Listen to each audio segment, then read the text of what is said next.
Hello there. It's so good to see you again. It's been a little bit since I've done a video, and that's because I took a pause because of George Floyd. I have really been in a trance, seeing what is developing from this senseless murder in front of our faces. These are the things that have been happening forever, forever in this country towards Black people. The lynchings, the hangings, have been happening forever. And then the argument has been, but you didn't go through that. You weren't a slave. Then why do I feel it? Why, when George Floyd was on that ground, did I see my brother's face, my uncle's face, my father's face, my nephew's face, my son's face, every Black man that I know face I saw? And I wasn't the only one. We all saw it. That's spiritual. This is a spiritual battle played out in the flesh. Oh, it will be dealt with in the flesh. That's why we're here. You know, I've had many, many jobs in this country, not just the city I live in. And I've job hopped, job to job to job. Most of those jobs was racist.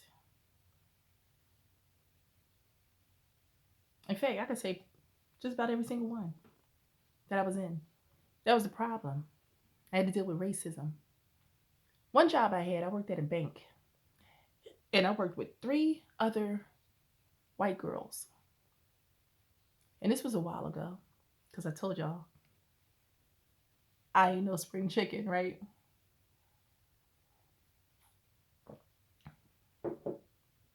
Well, this was during the time when Whitney Houston had just married Bobby Brown, and Bobby Brown was talking about Whitney and how she was a beautiful Black woman. Well, these three white girls decided to approach me at the job, surround me, and demand to know, what did Bobby Brown mean by Whitney Houston is a beautiful Black woman? What does he mean by that? Well, at the time, I said, I don't know, because I didn't want to lose my job, and I didn't want to fight with them on the job, because I knew where this was going to.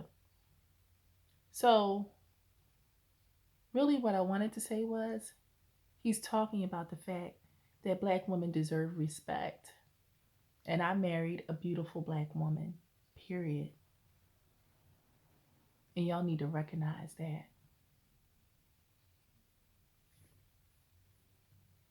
I quit that job a month later because it was too much that I had to deal with. Imagine being bullied on your job because you're a Black woman. That's just one job. There was another job where I demanded a raise because my white male counterpart was getting more money than me for doing the same exact job that he was underqualified for. I was fired from that position. There was so much that I had to deal with, doing more work than other people, getting paid less than my white counterparts. It's happened my entire life until I decided to start my own business. See, that's the thing that we as Black people have to get. We need to start our own business, our own way of doing things, because they don't want us. They don't want to work with us or live with us. That's their problem. Why do we constantly make it ours?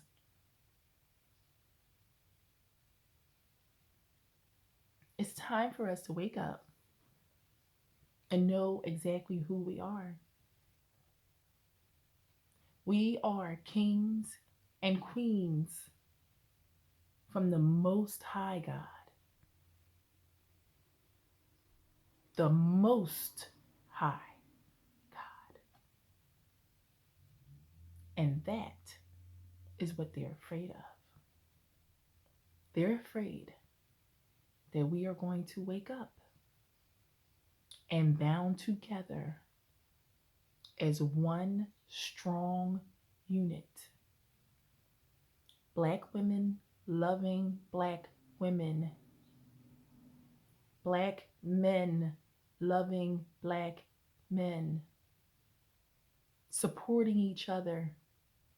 Teaching our children how to open their own business, how to grow their own food, how to build their own homes. See, this is our earth. Y'all not the only ones here. And it wasn't made for you. It was made for the entire human race. We don't need to prove anything to you. We don't need to prove that we can do anything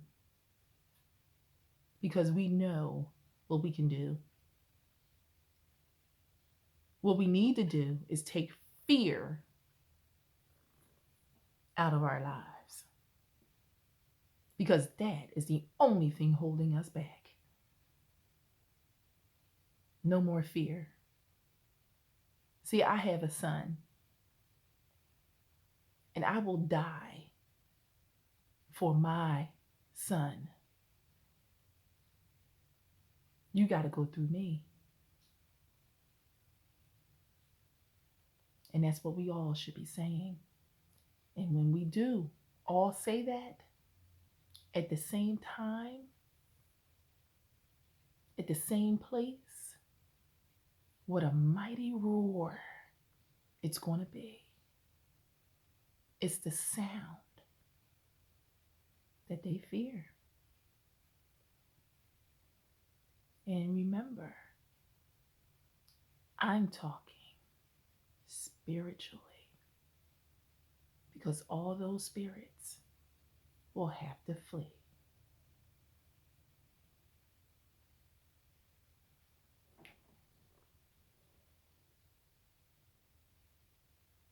That's all I have for you right now.